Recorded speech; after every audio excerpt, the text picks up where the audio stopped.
Hi guys, good morning to all. एक बार फिर से आप सबका स्वागत है वाईफाई स्टडी स्टूडियोज चैनल पे, which is a part of an academy. आप सोच रहे होगे मैम आज क्लास बोर्ड पे क्यों नहीं हो रहा है। आपको तो ऑलरेडी पता है कि लखनऊ में जो बाढ़ आई हुई है, नहीं एक्चुअली बाढ़ नहीं आई हुई है, बट लखनऊ के अंदर जो मौसम है वो बहुत ज़्यादा खराब हो गया है और लाइट जो है वो बहुत ज़्यादा फ्लक्चुएट कर रही है, बार बार आ रही है जा रही है, ऐसा वाला सीन हो गया है, जिसकी वजह से कल शाम को 4:30 बजे का क्लास भी नहीं हो पाया था। तो दैट्स अ रीजन कि क्लास ना होता, इससे बेटर था कि आपके लिए क्लास जैसे भी शेड्यूल हो सकता था उसको यहाँ पे शेड्यूल किया जाए। तो ये जो पर्टिकुलर क्लास है ये आपका जीएस का चल रहा है। This is not only UPSI बल्कि हर एक एग्जाम को कवर कर रहा है, क्योंकि यहाँ पे आपको हर एक सब्जेक्ट को पढ़ाया जाएगा। अभी पॉलिटी है, then geography, then history, then इस तरीके से आपकी पूरी सीरीज चलेगी। इसके अलावा जो ऐसे स्टूडेंट्स हैं जो करंट अफेयर्स की क्लास को अभी गोला टिका रहे हैं, भैया सुधर जाओ, अभी भी समय है आपके पास में। क्योंकि आप ये बिल्कुल मत सोचना कि आपने मैथ्स स्ट्रॉन्ग कर ली, रीजनिंग कर ली, इंग्लिश कर ली एंड जीएस भी स्ट्रॉन्ग कर ली और आपकी नैया पार हो जाएगी। ऐसा नहीं हो पाएगा, ठीक है। आप देख रहे हो करंट अफेयर्स, बहुत ही लेटेस्ट अपडेटेड करंट अफेयर्स भी आपसे पूछे जा रहे हैं। इट्स नॉट सो कि 2019, 2020 एंड 21 तक की कहानी है। ये बिल्कुल ऐसा वाला भी है, अगर पेपर अक्टूबर में तो 1 अक्टूबर को क्या हुआ है वो भी सवाल पूछ लेगा, ठीक है। तो be updated. Secondly, static GK का क्लास, अब ये मत पूछना कौन से पेपर के लिए, वो आप खुद ही जानते हैं, बताने की जरूरत नहीं है। अगर आप एक स्टूडेंट हैं, अगर आप जानते हैं कि आपके सिलेबस के अंदर क्या चीज़ें, तो आप बहुत बेहतर तरीके से समझ सकते हो। चलिए अच्छा, तो इसी के साथ में आगे शुरुआत करेंगे। मैपिंग का क्लास आपका शाम को 4:30 बजे होता है and this is from Monday to Friday. अरे हाँ, फ्राइडे से याद आया, आज शाम को आपका 4:30 बजे का जो क्लास रहेगा ना, थोड़ा सा स्पेशल है, तो टाइम निकाल के देख लीजिएगा। बाकी आपका करंट अफेयर्स लाइव 6:45 AM पे ये आपका क्लास होता है, जहाँ पे आपको स्टैटिक जीके मिलती है, यानी कि जिस भी स्टेट की पर्टिकुलर न्यूज़ है वो मिलेगा। न्यूज़ एनालिसिस रहेगी, मैपिंग का पार्ट होगा जो आपके हर एग्जाम को कवर करते हुए चलेगा, ठीक है। आ जाओ भैया, आगाज करते हैं। पहला सवाल आपके लिए, पहले तो ये जान लो कि कौन सा चैप्टर कवर कर रहे हैं। थंबनेल पे आपको नजर आ गया होगा, बट फिर भी बता दें कि जो हिस्टोरिकल बैकग्राउंड है हमारी पॉलिटी के अंदर, जहाँ पे आपको रेगुलेटिंग एक्ट मिलता है, इंडियन काउंसिल एक्ट मिलता है, या आपके लिए मॉन्टेस्क्यू चेम्सफोर्ड रिफॉर्म एक्ट होता है, या मॉर्ले मिंटो रिफॉर्म एक्ट होता है, तो ये सारे के सारे जितने भी हैं, इनसे जो क्वेश्चंस बन सकते हैं वो आपको यहाँ पे बताया जाएगा, ठीक है। तो आगाज करेंगे। बस एक चीज, एक बार से क्लास के लिंक को लाइक और शेयर मार देना। ऑलराइट, सो पहला क्वेश्चन, पहला सवाल आपसे पूछा जा रहा है, the Christian missionaries were allowed to spread their religion in India under which act. यानी कि ऐसा कौन सा वाला एक्ट था जिसके अंदर इंडिया के अंदर क्रिश्चियन मिशनरीज को बढ़ावा दिया गया था। तो इसका राइट आंसर क्या होगा, पहले तो ये समझो कि 1813 के टाइम पे जो एक्ट बनकर आता है, जिसे यहाँ पे बोला जाता है charter act. Actually charter act पहले ही आ जाता है, लेकिन जो सबसे इंपॉर्टेंट वाला है वो 1813 में आता है, जिसके अंदर क्या कहते हैं, चाय यानी कि टी का जो एक्सपोर्ट और इंपोर्ट का कहानी होती है ना, तो चाय की, ये ध्यान रखिएगा, एक्सपोर्ट जो है, इसका जो निर्यात है वो चाइना के साथ में स्टार्ट होता है। किसमें, 1813 में। पहली चीज़ ये। दूसरा पॉइंट ये होता है कि इसी टाइम पे बोला जाता है कि इंडिया के अंदर एजुकेशन के सेक्टर में 1 लाख रुपए खर्चा किया जाएगा। तो ये सारी बातें बोली तो जाती हैं 1813 के अंदर, बट इनको इम्प्लीमेंट कब किया जाता है, तो 1833 के अंदर इसको इम्प्लीमेंट किया जाता है। इसी एक्ट के अंदर आपको इंडिया के अंदर सबसे पहले गवर्नर जनरल ऑफ इंडिया देखने को मिलेंगे, जिनका नाम है वॉरेन हास्टिंग। नहीं, सुनिएगा, देखो इसके ऊपर यूजुअली सबको कंफ्यूजन होता है। पहला सवाल पूछा जाएगा गवर्नर जनरल ऑफ कैलकाटा, आप बोलोगे वॉरेन हास्टिंग। दूसरा सवाल पूछा जाएगा गवर्नर जनरल ऑफ इंडिया, आप बोलेंगे लॉर्ड विलियम बेंडिक। फिर आता है आखिरी गवर्नर जनरल ऑफ इंडिया, तो आप आंसर करोगे कैनिंग। फिर चौथा पूछा जाएगा the first viceroy of India, तो भी आंसर क्या होगा, कैनिंग। जो आखिरी होगा वही तो पहला बनेगा ना। तो ये चारों के चारों नाम आपके लिए इंपॉर्टेंट हो जाते हैं। अगले सवाल पे आइए, which act is associated with the courts can interpretate the rules and the regulation. इसमें कहा जा रहा है कि कौन सा वाला ऐसा एक्ट था जिसके अंदर कोर्ट को ये जिम्मेदारी दी गई थी, या फिर कोर्ट को ये राइट्स दे दिए गए थे कि अगर कोई भी रूल बन के आता है ईस्ट इंडिया कंपनी के लिए, तो उसको रेगुलेट प्रॉपर तरीके से किया जाएगा और प्रॉपर तरीके से वहाँ पे सारी चीज़ों को क्या किया जाएगा, ऑडिट भी किया जाएगा। ये बातें बोली गई थी किसके अंदर, चार्टर एक्ट जो सबसे पहला वाला आता है 1893 के टाइम पर। चार्टर एक्ट जो था ये हर 20 साल पे रिन्यू होता था। सबसे बड़ी और इम्पॉर्टेंट बात यही है कि ये हर 20 साल पे रिन्यू होता था। फॉर एग्जाम्पल अगर आप देखो तो आपका जो लाइसेंस होता है वो लाइसेंस भी हर 20 साल पे ही रिन्यू होता है। सेम ये क्राइटेरिया रहता है। अच्छा, रेगुलेटिंग एक्ट लिखा हुआ है, तो हमारे कॉन्स्टिट्यूशन के अंदर जब हम पूरा हिस्टोरिकल बैकग्राउंड देखते हैं तो सबसे पहला जो एक्ट बन के आता है that is regulating act of India, और इसके अंदर सबसे इंपॉर्टेंट चीज जो बनती है वो है 1774 के अंदर सुप्रीम कोर्ट ऑफ कैलकाटा, जिसके अंदर टोटल 4 लोग रहते हैं। सवाल, आप मुझे आंसर करके बताओगे कि सबसे पहले चीफ जस्टिस के रूप में किसको बैठाया गया था सुप्रीम कोर्ट ऑफ कैलकाटा के अंदर। ठीक है, अगला सवाल, Which of the following provision of the Constitution did not come into the force on November 26, 1949? अब देखिए, हमारे देश का जो संविधान है यानी कि जो कॉन्स्टिट्यूशन है वो बन के तैयार कब हो गया था? 26 ऑफ नवंबर को। लागू कब हुआ था? 26 ऑफ जनवरी को ये लागू होता है। फाइन। अब सवाल यहाँ पे ये आता है कि आपको ये बताना है कि जब हमारा कॉन्स्टिट्यूशन बन के तैयार हो गया था तो इसमें से कौन सा वाला ऐसा प्रोविजन है जो उस समय पर नहीं लागू हुआ था, या फिर ऐसा कौन सा वाला पॉइंट है जो उस टाइम पे लोगों को राइट्स के रूप में नहीं दिया गया था। तो इसका करेक्ट आंसर क्या होगा? Fundamental rights. देखो, जब हमारा कॉन्स्टिट्यूशन बनता है यानी कि जब संविधान सभा कॉन्स्टिट्यूएंट असेंबली संविधान को बना के तैयार करती है, उस टाइम पे लोगों के पास में फंडामेंटल राइट जैसा कोई एग्जैक्ट राइट नहीं था। ये सब चीजें बाद में एड ऑन होती चली गई हैं। इसी तरीके से अगर इस क्वेश्चन के अंदर लिखा जाता फंडामेंटल ड्यूटी, तो फंडामेंटल ड्यूटी को बाद में जोड़ा गया है 42nd कॉन्स्टिट्यूशन अमेंडमेंट एक्ट के द्वारा, जो होता है 1976 में। और अगर पूछा जाए कौन सी कमिटी के कहने पर, तो स्वर्ण सिंह कमेटी के कहने पर इसको जोड़ा गया था। अगला, which of the following British act establish public service commission? Simple halwa type का सवाल है। क्वेश्चन में आपसे कहा जा रहा है कि ये बताइए इसमें से कौन सा वाला एक्ट है जिसके अंदर पब्लिक सर्विस कमीशन को बनाया गया था। तो पहले तो ये ध्यान रखना कि अगर आपसे पूछा जाता है यूपीएससी यानी कि यूनियन पब्लिक सर्विस कमीशन, या आपसे पूछा जाता है स्टेट पीएससी, तो दोनों के लिए जो आर्टिकल नंबर आज के टाइम पे हमारे कॉन्स्टिट्यूशन में है दैट इज 315, दोनों के लिए सेम है। सेकेंडली, जब हम पब्लिक सर्विस कमीशन की बात करते हैं तो इंडिया के अंदर फादर ऑफ सिविल सर्विसेज किसको बोला जाता है? लॉर्ड कॉर्नवालिस को बोला जाता है। इस क्वेश्चन का करेक्ट आंसर बनेगा गवर्नमेंट ऑफ इंडिया एक्ट 1919 में इसको बनाया जाता है। अच्छा, इस एक्ट का दूसरा नाम क्या है? चेम्सफोर्ड रिफॉर्म या फिर मॉन्टेस्क्यू चेम्सफोर्ड रिफॉर्म के नाम से इसको जाना जाता है। ये वही वाला एक्ट है जिसके अंदर विमेंस को राइट दिया जाता है वोटिंग का। वेरी इंपॉर्टेंट पॉइंट, इसके ऊपर सवाल बनता है। आजकल तो बड़ा डर लगता है, सोच सोच के बोलना पड़ता है, सवाल बनता है क्योंकि सवाल बन जाता है। अगला, ब्रिटिश एक्ट आपको बताना है जिसके अंदर फेडरल कोड को स्टैब्लिश किया गया था। बहुत आसान है, एक पूरी हायरार्की आपको समझनी है सिर्फ। ठीक है, देखो, जब भी यहाँ पे आपसे ये पूछा जाएगा तो यहाँ पे ये ध्यान रखिएगा कि जब हम फेडरल कोड बोलेंगे तो फेडरल कोड से पहले क्या बना था? सुप्रीम कोर्ट ऑफ कैलकाटा बनता है 1774 में। उसके बाद में क्या बना? उसके बाद में 1935 में एक एक्ट आता है गवर्नमेंट ऑफ इंडिया एक्ट, उसके अंदर 1937 में फेडरल कोर्ट की स्थापना करी जाती है, और आगे चल के यही फेडरल कोर्ट होता है जिसको सुप्रीम कोर्ट ऑफ इंडिया के रूप में जाना जाता है। अगर आपसे पूछा जाता है हाई कोर्ट्स के बारे में, तो हाई कोर्ट्स के केस में याद रखिएगा कि सबसे पहला जो हाई कोर्ट आता है वो कैलकाटा के अंदर आता है। टाइम पीरियड क्या है? 1962। बट आप यहाँ पे जब देखोगे तो पेपर के अंदर यूजुअली इलाहाबाद वाला हाई कोर्ट पूछा जाता है। क्यों? वो इसलिए होता है क्योंकि यूपी की पॉपुलेशन ज़्यादा है और पॉपुलेशन के बेसिस पे ही नंबर ऑफ जजेस एडवोकेट्स को डिसाइड किया जाता है। जिसकी पॉपुलेशन ज़्यादा वहाँ पे वो लोग ज़्यादा होंगे। तो यूपी के अंदर सबसे बड़ी आपको बेंच देखने को मिलती है लखनऊ के अंदर, और ये बेंच किसकी है? इलाहाबाद हाई कोर्ट की है। यानी कि इसको आपको रट्टा मारना पड़ेगा। तो इलाहाबाद हाई कोर्ट कब बना है? तो चौथे नंबर का जो हाई कोर्ट बनाया गया था 1866 में, that will be of Allahabad high court. ठीक है, अगला 1892 लिखा हुआ है, देख रहे हो?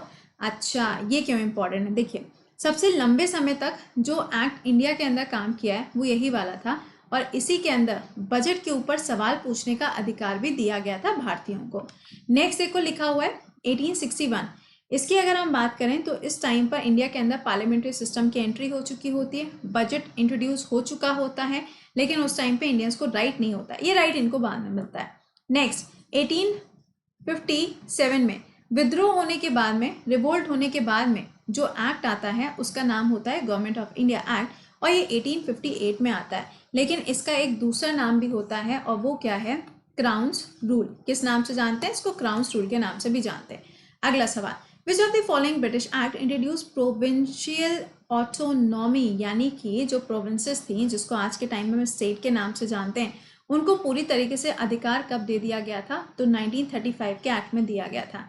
इसमें क्या होता है, डायरकी सिस्टम जो होती है वो स्टेट से खत्म हो जाती है और डायरकी सिस्टम सेंटर के अंदर आ जाती है। तो ये डायरकी सिस्टम एंड कब हुई है? 1935 के टाइम पे एंड होती है। अगला, which of the following British act led the foundation of parliamentary system, यानी कि पार्लियामेंट्री सिस्टम ऑफ इंडिया जो है, अगर आपसे ये पूछा जाए तो ये कब होती है? यहाँ पे इंडियन काउंसिल एक्ट 1892 के टाइम पे इसको क्या किया जाता है? पूरी तरीके से इंडिया के अंदर अप्लाई किया जाता है। ध्यान दीजिएगा, फाउंडेशन पूछा जा रहा है। अगर क्वेश्चन के अंदर फाउंडेशन लिख के नहीं आता है, simply introduction of parliamentary system आता है, यानी कि पार्लियामेंट्री सिस्टम इंडिया में कब आया, तो आप आंसर करोगे 1861। लेकिन इसकी शुरुआत कब करी गई, तो आप आंसर करोगे 1892। अगला सवाल, कौन सा ऐसा ब्रिटिश एक्ट है जिसके अंदर board of control and court of directors बनाया गया? अब देखो, इंडिया के अंदर जब आता है गवर्नमेंट ऑफ इंडिया एक्ट, तो उस टाइम पे ये ध्यान रखिएगा, जो दूसरा वाला फेज स्टार्ट होता है एक रिवोल्ट के बाद में, है ना, तो यहाँ पर स्टार्टिंग में रेगुलेटिंग एक्ट आता है, ठीक है, कब? 1773 में। लेकिन इसमें कुछ खामियां होती हैं, कुछ प्रॉब्लम्स होती हैं, तो इसको रिप्लेस करने की जगह पे पिट्स इंडिया एक्ट आता है और पिट्स इंडिया एक्ट में board of control and court of directors को बनाया जाता है। लेकिन अभी आपको मैंने बताया कि एक जो दूसरा फेज स्टार्ट होता है 1858 पे, जिसे हम क्राउन्स रूल बोलते हैं, उसके अंदर इन दोनों को हटा दिया जाता है और 15 सदस्यों की एक कमेटी बनाई जाती है। तो इसका करेक्ट आंसर क्या होगा? कोर्ट जो हट रहा है वो 1858 में हटेगा। अगला, कौन सा इसमें से ऐसा एक्ट है जिसके अंदर पार्टीशन ऑफ इंडिया को इंक्लूड किया गया या फिर पार्टीशन ऑफ इंडिया को फाइनलाइज किया जाता है कि हाँ भाई अब ऐसा होने वाला है? तो ये ध्यान रखिएगा कि इसको किया जाता है कब? गवर्नमेंट ऑफ इंडिया एक्ट कौन सा वाला? 1919 में, मॉन्टेस्क्यू चेम्सफोर्ड रिफॉर्म के अंदर। इसी तरीके से रोलेट एक्ट इसी टाइम पे होगा, जलियांवाला बाग कांड वो भी इसी टाइम पे होगा, चौरी चौरा मूवमेंट वो भी इसी टाइम पे होगा। तो ये पूरा का पूरा आपको पता होना चाहिए कि किसके टाइम पे कौन सी चीजें होती हैं। अच्छा, एक लिखा हुआ है यहाँ पे गवर्नमेंट ऑफ इंडिया एक्ट 1909, इसे कहा जाता है मॉर्ले मिंटो रिफॉर्म। ये क्यों इंपॉर्टेंट है? ये इसलिए इंपॉर्टेंट है क्योंकि यहाँ पे मुस्लिम्स को इलेक्टोरल राइट्स दिए जाते हैं। क्या मिलता है? इलेक्टोरल राइट्स दिए जाते हैं। अगला, which of the following act in which governor of Bengal granted the right of governor general of India, यानी कि गवर्नर ऑफ बंगाल से गवर्नर जनरल ऑफ इंडिया की जो पोस्ट में ट्रांसफॉर्मेशन होता है, ये कौन से वाले एक्ट के अंदर होता है? ये मैंने अभी आपको स्टार्टिंग में ही बता दिया था। इसका आंसर बनेगा 1833। और ये लॉर्ड विलियम बेंडिक अंकल वही हैं जिन्होंने राजा राम मोहन रॉय के साथ में मिलकर सती प्रथा का अंत किया था। ठगी प्रथा का अंत भी इनके द्वारा ही किया गया। अगला सवाल, कौन सा इसमें से ऐसा एक्ट है जिसके अंदर सुप्रीम कोर्ट ऑफ इंडिया को बनाया गया था? यानी कि आज का सुप्रीम कोर्ट ऑफ इंडिया 1950, उससे पहले फेडरल कोर्ट, और उससे पहले क्या हो जाएगा? सुप्रीम कोर्ट ऑफ कैलकाटा हो जाएगा। तो वो कौन से एक्ट में बनता है? 1773 में। लेकिन अगर पूछा जाए supreme court of Calcutta establish कब हुआ, तो 1774 बोलना। एक्ट ये है, बन रहा है एक साल बाद, तो यहाँ पे गड़बड़ा मत देना। अगला, dual system of the government in India. Bharat के अंदर सबसे पहली बार डायरकी कब आ रही है? तो देखिए, ये डायरकी जो है ये आ तो बहुत पहले ही जाती है, लेकिन इसको पूरी तरीके से इम्प्लीमेंट करने का जो मौका मिलता है ना, ये थोड़ा सा लेट मिलता है। तो ये ध्यान रखिएगा कि 1784 के अंदर जो डायरकी सिस्टम है वो तो अभी आने वाला है पूरी तरीके से, लेकिन यहाँ पे डुअल गवर्नमेंटशिप की शुरुआत हो जाती है। अगला सवाल पूछा जा रहा है कि ये बताइए, मद्रास, बॉम्बे और बंगाल, इन सब के लिए एक कॉमन एक्ट बनाया जाता है जिसके अंदर जितनी भी ये प्रोविंसेस हैं इन सबको अलग अलग पार्ट्स के अंदर डिवाइड कर दिया जाएगा, लेकिन सिस्टम एक कॉमन ही रहेगा। ये कौन से वाले एक्ट में हुआ था? तो इसका आंसर बनेगा क्या? 1861। और ये ध्यान रखिएगा कि अगर आपसे कोई यूनिवर्सिटीज़ के बारे में पूछता है, जैसे कि बॉम्बे यूनिवर्सिटी, कैलकाटा यूनिवर्सिटी, ये किसके टाइम पे बनी है, कमेंट बॉक्स के अंदर आंसर करके बताइए। वैसे बता दें, लॉर्ड कैनिंग के टाइम पे इन सबको फॉर्म किया जाता है। ठीक है, चलिए अगला देखिएगा, कौन सा स्टेटमेंट ट्रू है। देखो, मैं एक बार फिर से रिपीट करूंगी कि ऐसा मत सोचना कि ये जो आपको क्लास देखने को मिल रहा है ये सिर्फ और सिर्फ यूपीएसआई वालों के लिए।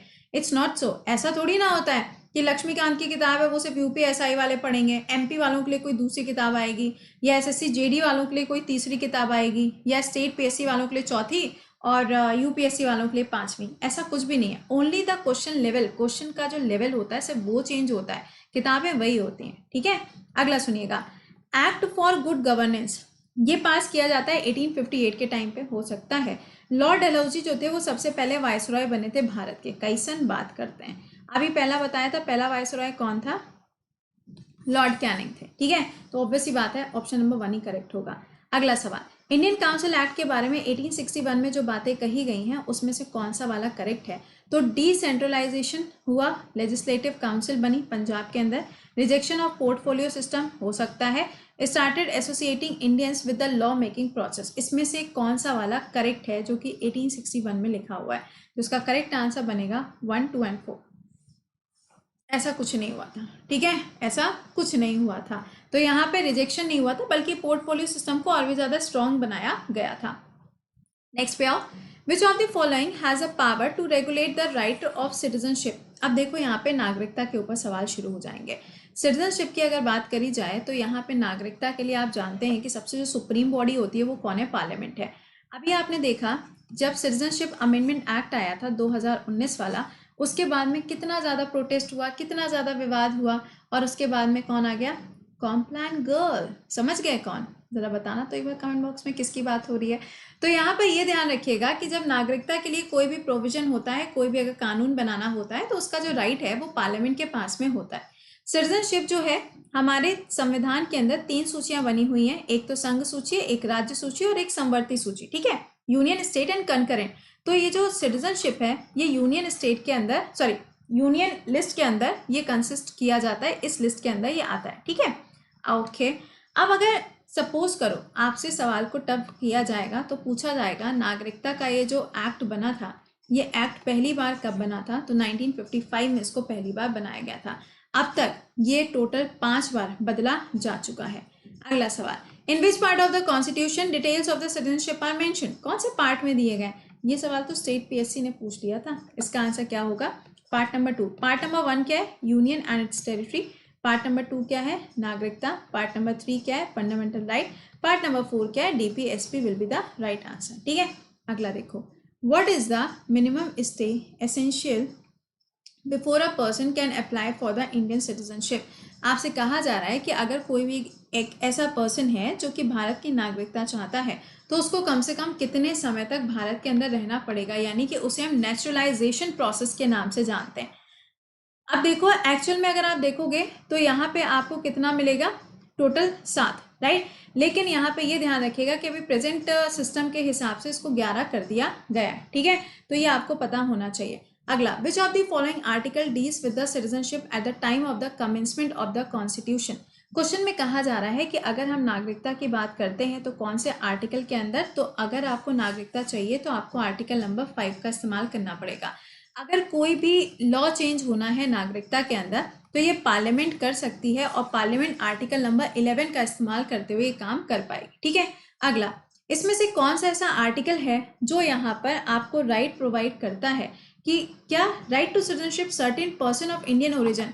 अगर मान लीजिए कोई भी एक ऐसा व्यक्ति है जो भारत के बाहर रहता है ना, और भारत के बाहर अगर वो व्यक्ति रहता है तो यहाँ पे क्या होगा, उसको अगर भारत की नागरिकता चाहिए तो वो क्या कर सकता है, क्या अप्लाई करेगा। तो यहाँ पर इसका आंसर क्या बनेगा, एक सेकेंड, एक मिनट। कई बार क्या होता है ना, क्लास रिकॉर्डिंग के टाइम पे हमारी टीम को होश होता है, ओह मैम से बात करनी है ना। चलो अच्छा, इसका करेक्ट आंसर क्या होगा, इसका आंसर बनेगा आर्टिकल नंबर 8 के अंदर ये बात बोली गई है, समझ गए। तो इस चीज़ को थोड़ा सा ध्यान रखिएगा, पेपर के अंदर ये सवाल पूछा जाता है। अगला सवाल, which of the following are the condition for acquiring the Indian citizenship. अगर कोई भारत की नागरिकता लेना चाहता है तो उसके लिए कौन कौन से प्रोसेस हैं, डोमिसाइल है, डिसेंट है और रजिस्ट्रेशन है। ये 3 प्रोसेस होते हैं जिसके द्वारा किसी भी व्यक्ति को भारत की नागरिकता मिल सकती है। अगला, सिंगल सिटीजनशिप, भारत के अंदर तो एकल नागरिकता है, कहाँ से लिया गया है, तो भाई देखो ब्रिटेन से लिया गया है, लेकिन ये कनाडा के अंदर भी एग्जिस्ट करती है। यूएसए की बात करोगे तो यूएसए के अंदर डुअल सिटीजनशिप है, यानी कि यूएसए की भी नागरिकता और यूएसए में जिस स्टेट में आप रहते हैं वहां की भी आपके पास में नागरिकता होनी चाहिए, ठीक है। अगला देखिए, विच of the following union territory can make law on the concurrent list. सवाल में कहा जा रहा है ऐसी कौन सी यूनियन टेरिटरी है, केंद्र शासित प्रदेश है, जो अपने लिए खुद से क्या कर सकता है, यहाँ पे लॉ को क्रिएट कर सकता है जो कि समवर्ती सूची के अंदर लिखा गया है। तो इसका आंसर होगा पुडुचेरी। एंड इवन पुडुचेरी जो है ये अभी यहाँ पे अप्लाई भी कर चुका है कि उसको एक राज्य का दर्जा दिया जाए। तो लेट्स सी ऐसा होता है कि नहीं होता है। अगला, इंडिया जो है ये यूनियन ऑफ स्टेट है, हम सभी लोग जानते हैं, लेकिन ये जो कॉन्सेप्ट है ये कहाँ से लिया गया है, तो ये कनाडा से बोरो किया गया है। और आपको ये भी पता होना चाहिए कि जब हम यूनियन टेरिटरी की बात करेंगे तो आगे वाला जो चैप्टर है वहाँ पे आपको पूरा मिलेगा। ये पार्ट नंबर 1 में दिया गया है जिसके अंदर फेडरल इंडिया शब्द आया है, भारत शब्द का जो यूज है वो भी इसी के अंदर किया गया है। और ये क्वेश्चंस आपसे पेपर में पूछे जाते हैं कि भारत हो गया या फेडरल टर्म हो गया, ये किसके द्वारा यूज किया गया, तो बी आर अम्बेडकर जी ने टर्म्स का इस्तेमाल किया है। ठीक है, चलो अभी मिलते हैं आपसे 6:45 AM पे करंट अफेयर्स की क्लास में। इसके अलावा आपका जीएस का नया बैच, जीएस क्या, जीएस मैथ इंग्लिश रीजनिंग चारों के नए बैचेस स्टार्ट हो गए। अब वेडनेसडे को आपका नया बैच स्टार्ट हो जाएगा, तो अगर आपने ज्वाइन नहीं किया तो ज्वाइन कर लीजिए, कोड विल बी FRADI10। इसके अलावा आपके पास में मौका है, अगर आप सितंबर में ज्वाइन करते हैं, 1 साल का ज्वाइन करने पे आपके पास में 6 मंथ का एक्सटेंशन है, यानी कि फ्री ऑफ कॉस्ट आपको मिल जाएगा बैच। और इसके साथ में अगर आप 2 साल के लिए ज्वाइन करते हो तो 1 साल का आपको एक्सटेंशन मिलेगा इस बैच में। नेक्स्ट है आपका कॉम्बैट, ये टेस्ट आपका होता है। और ये टेस्ट कब होता है, ये टेस्ट आपका संडे को रहता है दोपहर में 12 बजे। So don't miss it, this is very important, क्योंकि यहाँ पे आपके पास में मौका होता है कुछ नया सीखने का और अपनी जो एक पोस्ट है ना, यानी कि जो अपनी पोस्ट के लिए आप कहीं पे भी रैंकिंग में आ रहे हो उसे एनहांस करने के लिए दिस इज वेरी इंपॉर्टेंट। ठीक है, ऑल ओवर इंडिया की रैंकिंग पे ये होता है, यहाँ पे आपको स्कॉलरशिप मिलेगी। तो संडे को दोपहर में 12 बजे, डोंट मिस इट। इसके अलावा आप EMI के थ्रू भी पेड बैचेस को ज्वाइन कर सकते हैं। Again the code will be FRADI10। ठीक है, चलो मिलते हैं 6:45 AM पे। सेशन को जरा लाइक और शेयर मार दीजिएगा। Bye bye and take care guys.